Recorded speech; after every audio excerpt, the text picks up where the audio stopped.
ஒரு முக்கிய செய்தி கிடைத்திருக்கிறது. அது என்னவென்று பார்க்கலாம்.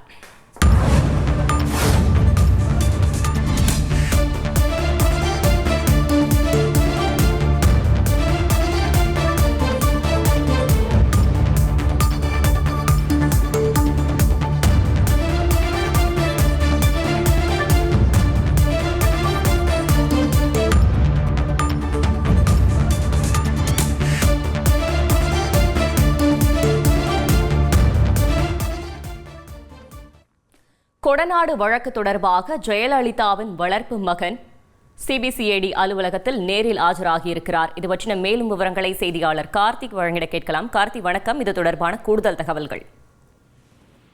வணக்கம். கோவை காந்திபுரம் பகுதியில் இருக்கக்கூடிய சிபிசிஐடி அலுவலகத்தில் முன்னாள் முதலமைச்சர் ஜெயலலிதாவின் வளர்ப்பு மகனான சுதாகரிடம் விசாரணை நடத்தி வருகிறார்கள். இவரிடம் கடந்த வாரம் இந்த கொடநாடு கொலை சார், என்னோட ரெசிக்னேஷன் எதுக்கு? நானே ஜாப்ஸ் உருவாக்கி பாஸ் ஆகலாம்னு இருக்கேன். எப்படி? பாஸ் வாலா பி தி பாஸ் தொடர்பான வழக்கு தொடர்பாக விசாரணை நடத்துவதற்காக சம்மன் அனுப்பப்பட்டிருந்தது.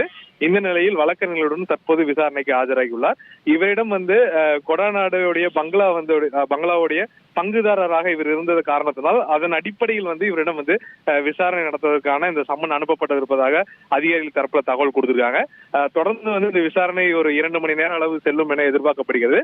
விசாரணையின் முடிவில் இவர் எதற்காக அழைக்கப்பட்டார், இவரிடம் எந்த மாதிரியான கேள்விகள் கேட்கப்பட்டது என்பது நமக்கு தெரிய வரும். தகவல்களுக்கு நன்றி கார்த்திக்.